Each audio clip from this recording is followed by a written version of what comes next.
Alhamdulillahi Rabbil Alamin. Nahmaduhu wa nasta'inuhu wa nastaghfiruh. Wa na'udzu billahi min syururi anfusina wa min sayyiati a'malina. Man yahdihillahu fala mudilla lah wa man yudlil fala hadiya lah. Ashhadu an la ilaha illallah wahdahu la syarika lah. Wa ashhadu anna sayyidana wa nabiyyana Muhammadan abduhu wa rasuluhu sallallahu alaihi wasallam. La nabiyya ba'dah. Amma ba'd. Bapak-bapak dan ibu-ibu, ikhwan dan akhwat, saudara-saudari sekalian yang dimuliakan Allah insya Allah. Alhamdulillah, puji dan syukur kembali kita panjatkan kepada Allah Subhanahu wa taala di mana pada pagi hari yang baik ini Allah izinkan kembali kita untuk hadir bersama-sama dalam majlis tadabbur Al-Qur'an yang penuh dengan berkah ini. Saya doakan semoga kita semua, Bapak dan Ibu, ikhwan dan akhwat semua senantiasa dalam keadaan sehat walafiat. Amin. Salawat dan salam kita doakan untuk uswah dan qudwah kita, suri tauladan kita Nabi Muhammad sallallahu alaihi wasallam, untuk keluarga beliau dan para sahabat radhiyallahu anhum ajma'in dan untuk umatnya ila yaumil qiyamah. Bapak dan Ibu yang dirahmati Allah, pagi ini kita akan lanjutkan kembali tadabbur surat Yusuf ayat 38 sampai ayat 43. Sebelumnya kita lihat beberapa ayat sebelumnya bahwasanya Nabi Yusuf alaihissalam ketika dihadapkan kepada para wanita-wanita kota Mesir dan kemudian yang di mana waktu itu Nabi Yusuf diperintahkan untuk berjalan di tengah-tengah mereka dan waktu itu Nabi Yusuf menyebabkan mereka memotong tangan-tangan mereka atau menyayat jari-jari mereka dan setelah itu Zulaikha meminta kepada Yusuf untuk melakukan apa yang dia inginkan atau kalau tidak dia akan dipenjara. Lalu di ayat berikutnya Nabi Yusuf memohon kepada Allah agar diberikan penjara saja ya. Lebih baik diberikan penjara daripada memenuhi keinginan atau perintah daripada Zulaikha dan orang-orang yang ada bersamanya, mana beliau tidak ingin menjadi orang-orang yang bodoh ya. Kemudian permintaan atau keinginan Nabi Yusuf tersebut dikabulkan oleh Allah Subhanahu wa taala. Maka kemudian akhirnya Nabi Yusuf masuk ke dalam penjara dan bersama Nabi Yusuf masuk dua orang yang lain ya, dua orang daripada pegawai istana, orang-orang terdekatnya Raja Mesir yang mungkin mendapatkan hukuman dan kemudian dipenjara satu sel dengan Nabi Yusuf alaihissalam. Kemudian di dalam penjara tersebut, Bapak dan Ibu rahimakumullah, kemudian di ayat yang 37 kemarin Allah mengatakan, ya kita lihat dulu mimpinya ya. Wa dakhala ma'ahu sijna ayat 36. Dan telah masuk bersama Nabi Yusuf tersebut ke dalam penjara dua orang laki-laki atau dua orang pemuda. Lalu qala ahaduhuma, berkata salah satu di antara mereka kepada Nabi Yusuf alaihissalam, inni arani a'siru khamra. Sesungguhnya aku melihat di dalam mimpi bahwasanya aku sedang memeras anggur ya. Sedang membuat anggur atau khamar. Wa qala al-akhar, dan yang lain berkata, inni arani ahmilu fawqa ra'si khubza. Sesungguhnya aku melihat di dalam mimpiku bahwasanya aku melihat aku sedang membawa di atas kepalaku sebuah roti ta'kulu tayru minhu, yang mana roti tersebut dimakan oleh burung. Nah, itu dua mimpinya. Yang satu bermimpi sedang memeras anggur, yang satu bermimpi melihat dia sedang membawa di kepalanya sebuah roti dan kemudian burung datang mematuk roti tersebut atau makan roti di atas kepalanya tersebut. Nabi Nabi ta'wilihi inna naraka minal muhsinin. Tolonglah Yusuf, engkau takwilkan mimpi kami tersebut karena kami melihat engkau termasuk orang-orang yang baik. Lalu apa jawaban Nabi Yusuf alaihissalam? Beliau berkata, berkata Nabi Yusuf, la ya'tikuma ta'amun turzaqanihi, tidak akan datang kepada kalian makanan yang kalian biasa diberikan rezeki dengannya, illa naba'tukuma bita'wilihi, kecuali pasti saya sudah akan ceritakan kepada kalian tentang takwil daripada mimpi kalian tersebut. Jadi kalau mungkin mereka bercerita siang ya atau sebelum sarapan pagi, ketika habis bangun tidur dia bercerita kepada Nabi Yusuf dan Nabi Yusuf mengatakan sebelum sarapan pagi datang saya sudah akan jelaskan kepada kalian arti atau takwil daripada mimpi kalian tersebut. Dzalikuma mimma 'allamani Rabbi. Yang demikian itu adalah berasal dari apa-apa yang diajarkan oleh Tuhanku kepadaku. Inni taraktu millata qaumin la yu'minu billah. Sesungguhnya aku telah meninggalkan ajaran agama kaum yang tidak beriman dengan Allah, yaitu kaumnya orang-orang Mesir yang waktu itu hidup, ya. Wahum bil akhirati hum kafirun, dan mereka terhadap hari akhirat mereka semua mengingkarinya. Nah, itu perkataan terakhir daripada Nabi Yusuf, ya. Jadi beliau mulai berdakwah sepertinya, ya, mulai berdakwah di dalam penjara. Kemudian di ayat yang selanjutnya yang kita mulai tadabburi pada pagi hari ini, Allah Subhanahu wa taala menjelaskan wattaba'tu millata abai. Ini masih perkataannya Nabi Yusuf alaihissalam.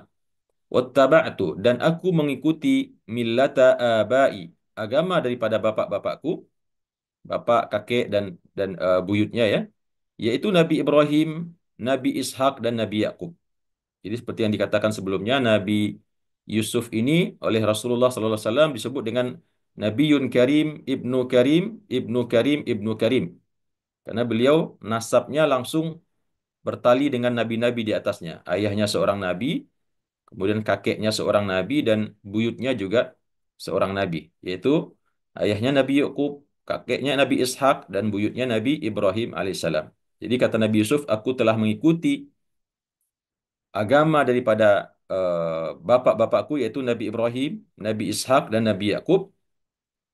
Maka lana an nusyrika billahi min syai'. Maka tidaklah ada bagi kita untuk mempersekutukan Allah dengan segala sesuatu apapun. Ya, nah ini dakwahnya Nabi Yusuf alaihissalam kepada dua orang temannya yang satu sel dengannya. Jadi sebelum beliau menjawab takwil, menyampaikan takwil, beliau berdakwah dulu. Beliau menyampaikan dakwah tentang akidah yang sahihah, akidah tauhid, ya, bahwasanya kita tidak boleh mempersekutukan Allah Subhanahu wa taala. Dzalika min fadlillahi alaina. Bahwasanya Allah Subhanahu wa taala telah menerangkan kepada kita bahwasanya tiada Tuhan selain Dia, dan Allah turunkan kepada kita syariat-syariat yang mulia, maka sesungguhnya yang demikian itu adalah karunia Allah untuk kita. Karunia Allah untuk kita, wa 'alan nasi, dan juga untuk semua manusia. Jadi karunia Allah untuk Nabi Yusuf beserta keluarganya, ayahnya, kakeknya dan buyutnya, di mana beliau diajarkan oleh Allah tentang agama yang benar. Itu agama tauhid, ya.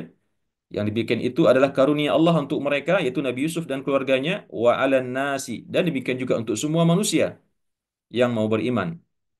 Walakinna aktsaran nasi la yashkurun. Akan tetapi sayang, kebanyakan manusia tidak mau bersyukur.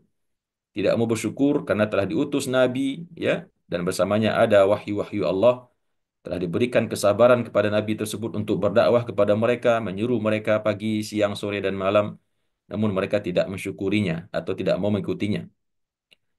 Kemudian di ayat selanjutnya Nabi Yusuf berkata, Ya sahibai sijni, wahai dua penghuni penjara, wahai dua temanku penghuni penjara. Ya sahibai as-sijni, wahai dua orang temanku yang satu penjara denganku di sini. Beliau bertanya kepada mereka, A'arbabun mutafarriquna, apakah Tuhan-Tuhan yang bermacam-macam atau Tuhan-Tuhan yang terpecah-pecah? Ini ada Tuhan siang, itu ada Tuhan malam, ini ada Tuhan pemberi hujan, yang itu ada Tuhan pemberi rezeki, Tuhan malapetaka, Tuhan kasih sayang dan lain sebagainya menurut keyakinan mereka pada waktu itu. Maka kata Nabi Yusuf, A'arbabun mutafarriqun, apakah Tuhan-Tuhan yang bermacam-macam jenis dan bentuknya khairun, lebih baik, atau amillahul wahidul qahar, atau Allah yang lebih baik, yaitu zat yang Maha Esa lagi Maha Perkasa. Jadi mana yang lebih baik kata Nabi Yusuf untuk disembah? Apakah Tuhan-Tuhan yang terpisah-pisah, yang satu sama lain saling mengandalkan tugas, giliran hujan eh, tugasnya Tuhan A, ya, giliran panas tugasnya Tuhan B, memberi rezeki beda lagi Tuhannya. Satu lain saling mengandalkan, tidak ada satu yang punya kekuasaan. Maka kata Nabi Yusuf, apakah Tuhan-Tuhan yang terpisah-pisah bermacam-macam tersebut lebih baik, atau Allah yang Maha Tunggal, Maha Esa dari dan Maha Perkasa? Ini pertanyaan, tapi sebetulnya istifham ingkari, ya. Pertanyaan untuk mengingkari. Tentu yang lebih baik adalah Allah Al-Wahidul Qahar. Kemudian di ayat selanjutnya, Nabi Yusuf menambahkan, Ma ta'buduna min dunihi. apa-apa yang tidaklah yang engkau sembah dari selain Allah itu, tidaklah apa-apa yang kalian sembah selain daripada Allah, berupa berhala-berhala, dewa-dewa, Tuhan-Tuhan yang banyak yang kalian sembah, illa asma'an sammaitumuha, kecuali yang mereka itu adalah cuma nama-nama saja, tidak ada wujudnya. Ya, Tuhan ini, Tuhan Zeus lah, Tuhan Jupiter, Tuhan apa lagi namanya, macam-macam zaman dulu ya. Itu kata Nabi Yusuf, itu cuma nama-nama yang kalian namakan sendiri. Ya, antum wa aba'ukum, yang kalian namakan oleh kalian dan juga oleh bapak-bapak kalian. Tidak ada wujudnya. Ya, tidak ada, hakikatnya tidak ada sama sekali nama-nama Tuhan yang banyak tersebut. Ma anzalallahu biha min sultan. Allah tidak pernah menurunkan terhadap nama-nama tersebut berupa keterangan, berupa kekuasaan, berupa sesuatu yang membenarkan. Inil hukmu illa lillah. Sesungguhnya ketetapan hukum itu, kebenaran agama, hanyalah milik Allah Subhanahu wa taala. Amara alla ta'budu illa iyyah. Di mana dia telah memerintahkan kita agar kita tidak menyembah, agar kalian tidak menyembah kecuali hanya kepadanya. Dzalika dinul qayyim. Yang demikian itu adalah agama yang lurus, walakinna aktsaran nasi la ya'lamun. Akan tetapi manusia kebanyakan tidak mengetahuinya, ya, atau tidak mau tahu, tidak mengetahui dan bahkan tidak mau tahu. Jadi ini dakwahnya Nabi Yusuf alaihissalam di dalam penjara Bapak dan Ibu ya.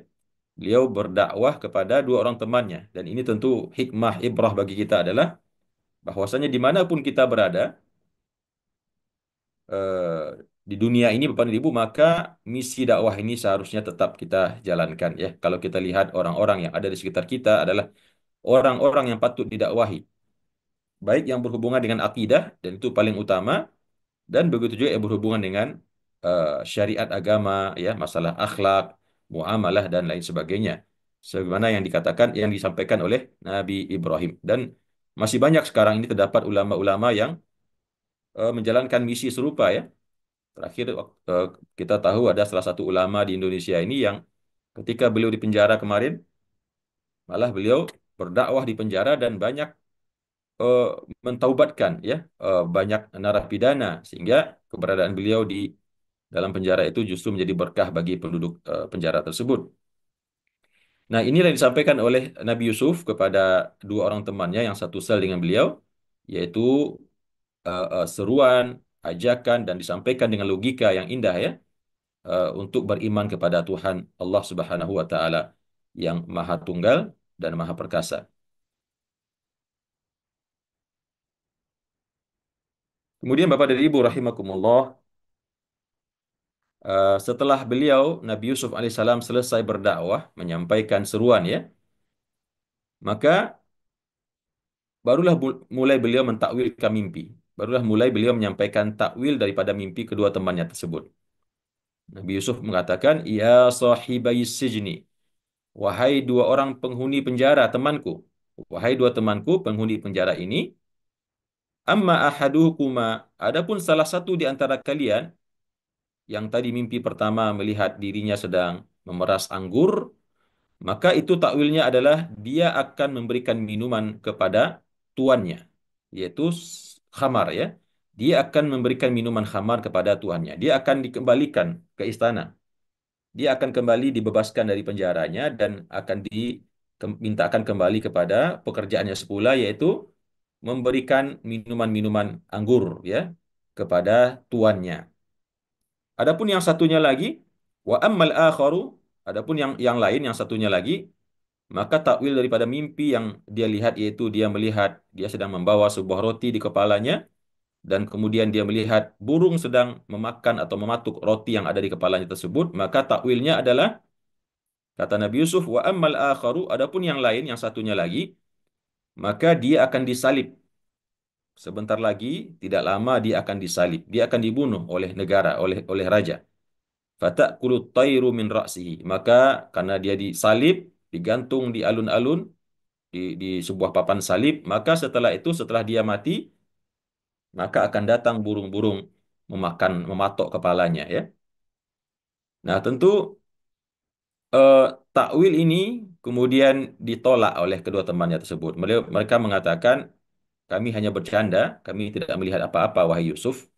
Ya, karena mungkin yang satu ketakutan melihat mendengar takwil mimpinya yang mengatakan dia akan disalib ya. Lalu keduanya mengatakan kami sebetulnya tidak melihat mimpi apa-apa, itu cuma ngetes saja katanya. Kami ngetes saja, kami tadi bercanda atau bergurau dengan engkau wahai Yusuf. Namun Nabi Yusuf tahu ya bahwasanya itu bukanlah sebuah gurauan, maka beliau mengatakan qudiyal amru alladhi fihi tastaftiyan. Sesungguhnya telah ditetapkan perkara yang kalian meminta fatwa atau kalian bertanya keduanya kepadaku. Jadi Nabi Yusuf tentu dari ilmunya Allah ya. Takwil mimpinya ini berdasarkan dari Allah Subhanahu wa taala melalui malaikat yang menjelaskan kepada Nabi Yusuf takwil tersebut. Maka meskipun mereka mengatakan kami cuma bercanda ya dan itu tidak benar, namun Nabi Yusuf meyakinkan mereka bahwasanya apa yang mereka lihat itu telah menjadi ketetapan Allah Subhanahu wa taala. Kemudian Bapak dan Ibu rahimakumullah ya, tentu mimpi ini kemudian menjadi kenyataan ya. Yang satu tanpa dijelaskan dalam surat Yusuf ini, yang satu kemudian diambil oleh tentara-tentara istana, diseret keluar dan kemudian akhirnya disalib dan benar ya, dia disalib dan kemudian mati dan kemudian bangkainya dimakan oleh burung, burung-burung buas ya. Nah, yang satunya lagi kemudian benar datang petugas penjara juga untuk mengeluarkannya dan untuk mengantarnya kan kembali ke dalam istana bekerja seperti semula.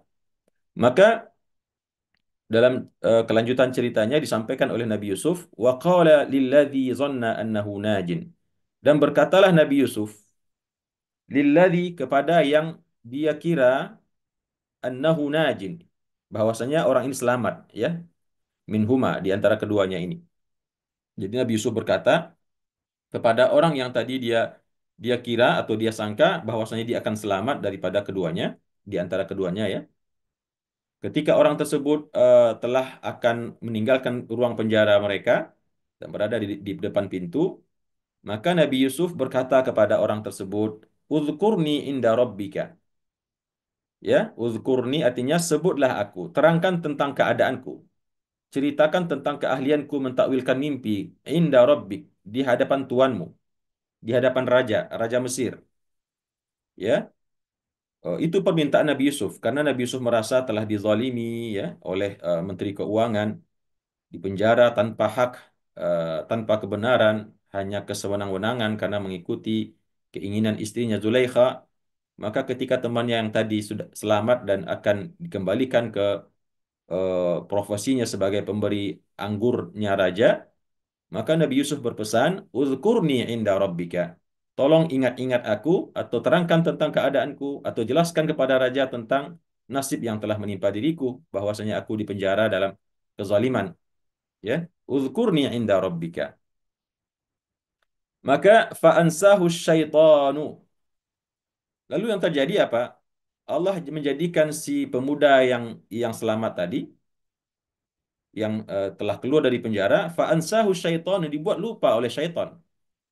Fa'ansahu syaitanu dzikra rabbih. Dia dibuat lupa oleh syaitan untuk menyampaikan keterangan kepada tuannya tentang Nabi Yusuf alaihissalam ya. Padahal Nabi Yusuf sangat berharap kalau seandainya diceritakan keadaannya kepada raja, maka barangkali raja akan mengutus utusan untuk memanggil Nabi Yusuf. Karena Nabi Yusuf di samping menceritakan dirinya di penjara dalam keadaan zalim, dizalimi, Nabi Yusuf juga menceritakan tentang keahliannya untuk mentakwilkan mimpi. Jadi Nabi Yusuf adalah orang penting, orang yang memiliki keahlian dan kehebatan begitu. Begitulah kira-kira Nabi Yusuf meminta temannya untuk menyampaikan kepada raja. Namun sayang, syaitan membuat dia lupa untuk menceritakan hal tersebut kepada tuannya. Nah, di ayat ini memang ada dua versi takwil Bapak dan Ibu ya. Itu takwil yang pertama yang mengatakan yang lupa itu adalah temannya tadi yang dibebaskan dari penjara yang akan kembali ke istana sebagai penuang minuman anggur ya. Namun akhirnya dia lupa menceritakan kepada tuannya. Dalam versi takwil yang lain yang juga bersumber dari sahabat seperti Ibnu Abbas ya. Kalau takwil yang pertama tadi dari Abu Ishaq ya. Sedangkan takwil yang kedua mengatakan yang lupa itu justru Nabi Yusuf. Jadi kalau kita kembalikan kepada ayat, Setelah Nabi Yusuf berkata, "Uzkurni inda rabbik." Ya, kata Nabi Yusuf, "Tolong terangkan keadaanku kepada Tuhanmu." Jadi Nabi Yusuf waktu itu lupa meminta tolong kepada Allah ya. Beliau meminta tolong malah kepada manusia. Sehingga beliau mengatakan, "Tolong sampaikan kepada Tuhanmu, aku dalam keadaan terzalimi, aku adalah seorang yang ahli mentakwilkan mimpi, tolong sampaikan agar aku bisa dikeluarkan dari penjara ini." Maka kemudian di ayat ini Allah menjelaskan, "Fa'ansahu syaitanu dzikra rabbih." Allah telah membuat Nabi Yusuf lupa untuk menyebut atau mengingat Tuhannya. Malah yang diingat adalah sang raja. Malah yang diinginkan adalah pertolongan sang raja, bukan pertolongan Allah Subhanahu wa taala. Maka akibat daripada eh, eh, hal tersebut, terlupanya Nabi Yusuf dengan Tuhannya, yaitu Allah, maka akhirnya apa? Fala bitha fis sijni bid'a sinin. Maka akhirnya dia tetap berada di penjara tersebut selama beberapa tahun. Ya, dua-duanya mungkin bisa kita terima Bapak dan Ibu ya. Meskipun kalau kita lihat dalam tafsir At-Tabari, beliau mengambil sikap bahwasanya takwil yang pertama lah yang benar. Yang lupa itu adalah temannya ya. Nabi Yusuf mengatakan, "Wahai teman, tolong nanti ingat aku di depan Tuhanmu, sebutkan namaku, sebutkan dan ceritakan keadaanku." Namun akhirnya temannya tersebut lupa bercerita kepada sang raja, ya. Maka akhirnya tetaplah Nabi Yusuf berada di dalam penjara selama lebih kurang 7 tahun. Di dalam tafsir At-Tabari dijelaskan 7 tahun di penjara. Karena temannya lupa ya, lupa dengan Nabi Yusuf untuk menceritakan keadaannya. Lalu Bapak dan Ibu rahimakumullah, di ayat selanjutnya, maka selama 7 tahun berlalu, maka terjadilah suatu kejadian di istana. Bermimpilah sang raja, Raja Mesir ya. Jadi bukan Menteri Keuangan suami Zulaikha tadi, tapi atasannya lagi, Raja Mesir. Wa qala al-maliku. Berkatalah sang raja, Raja Mesir yang memerintah waktu itu, eh, "Inni ara sab'a baqaratin simanin."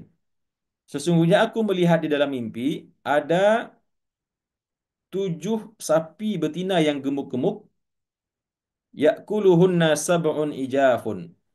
Mereka dimakan oleh 7 sapi yang kurus-kurus. Jadi 7 sapi yang gemuk-gemuk tiba-tiba dimakan oleh 7 sapi yang kurus-kurus kering kerontang ya. Nah ini mimpi, namanya mimpi bisa bisa terjadi apa saja Bapak Ibu ya. Memang agak aneh mimpinya. Bagaimana sapi makan sapi ya? Sapi gemuk, 7 sapi yang gemuk, sapi-sapi betina yang gemuk dimakan oleh 7 sapi-sapi yang kurus. Wasab'a sumbulatin khudrin, dan dia juga melihat ada 7 tangkai ya, tangkai gandum yang hijau, wa ukhara yabisat. Sementara yang lain dia lihat sudah kering kerontang semua. Jadi dari sekian hamparan kebun gandum, ada 7 saja yang terlihat hijau, sementara yang lain sudah mengering semua, sudah menguning semua atau kering ya. Maka sang raja karena merasa mimpi ini bukan mimpi biasa, mimpi yang pasti mengandung suatu pesan, sebuah takwil yang sangat penting, maka raja pun mengumpulkan segenap ahli-ahli takwil mimpi di kerajaannya ya.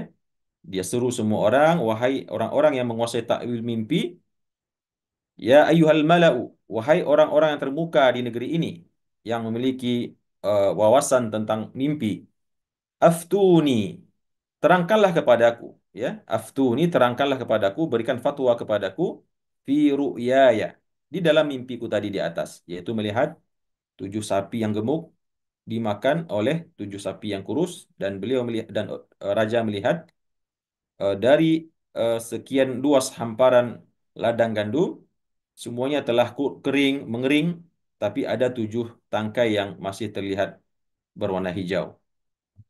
Aftuni fi ru'ya ya. Terangkanlah kepadaku tentang mimpi ini, in kuntum lirru'ya ta'burun. Kalau seandainya kalian memang ahli dalam mentakwilkan mimpi, dalam mentakbirkan mimpi ya.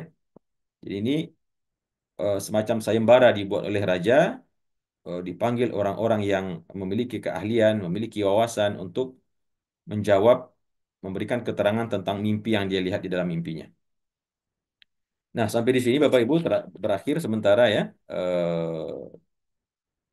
tadabbur kita pada pagi hari ini berakhir di raja menyampaikan bahwasanya dia bermimpi dan meminta para ahli-ahli takwil untuk menyampaikan arti daripada mimpinya tersebut. Demikian Bapak dan Ibu rahimakumullah ya. Ini bagian daripada atau satu episode lagi dari perjalanan Nabi Yusuf alaihissalam di penjara, di mana beliau berjumpa dengan dua orang temannya yang satu sel dengan beliau, dan kemudian beliau mentakwilkan mimpi mereka berdua. Yang satu melihat mimpinya apa? Sedang memeras anggur, yang artinya adalah dia akan kembali memberikan minuman untuk tuannya, kembali ke istana sebagai pegawai. Tapi yang satu lagi yang melihat dalam mimpinya sedang berjalan dan kepalanya membawa sebuah roti, lalu tiba-tiba burung datang memakan roti yang ada di kepalanya tersebut, yang takwilnya adalah bahwa dia akan disalib, akan dihukum mati dengan cara disalib, dan kemudian burung-burung pun datang memakan tubuhnya ya, atau berada di kepalanya untuk mematok kepalanya. Dan ketika sahabatnya tadi yang atau teman yang selamat dikeluarkan oleh petugas penjara untuk dikembalikan ke istana, Nabi Yusuf berpesan agar cerita tentang beliau disampaikan kepada raja ya, tentang kezaliman yang beliau dapatkan dari sang Menteri Keuangan, dan juga tentang keahlian beliau di dalam mentakwilkan mimpi. Lalu benar, tapi temannya tersebut lupa menceritakan kepada raja tentang keberadaan Nabi Yusuf itu, sehingga akhirnya Nabi Yusuf terus berada di penjara selama beberapa tahun atau sekitar 7 tahun. 7 tahun berlalu, kemudian akhirnya barulah sang raja bermimpi melihat di dalam mimpinya 7 ekor sapi yang gemuk-gemuk dimakan oleh 7 ekor sapi yang kurus-kurus. Dan juga dia melihat di hamparan gandum yang luas, yang semuanya sudah kering, mengering, layu, namun dia melihat ada 7 bulir ya, atau 7 dahan gandum yang masih berwarna hijau. Kemudian sang raja mengumpulkan orang-orang bijak, orang-orang ahli takwil mimpi yang ada di kerajaannya, di istananya. Kemudian beliau menyampaikan, ini mimpi saya, maka tolong sampaikan takwil tentang mimpi ini kalau kalian memang adalah orang-orang yang bijaksana, orang-orang yang memiliki wawasan dan memiliki keterampilan di dalam mentakwilkan mimpi. Demikian Bapak dan Ibu, tadabbur kita untuk surat Yusuf ayat 38 sampai ayat 43 pada pagi hari ini. Mudah-mudahan ada ibrah, hikmah, dan mauizah yang kita dapatkan dari ayat-ayat tadi. Demikian, terima kasih atas kehadiran dan perhatiannya, dan mohon maaf atas kekurangan, salah dan khilaf saya. Aqulu qauli hadza wa Waalaikumsalam warahmatullahi wabarakatuh.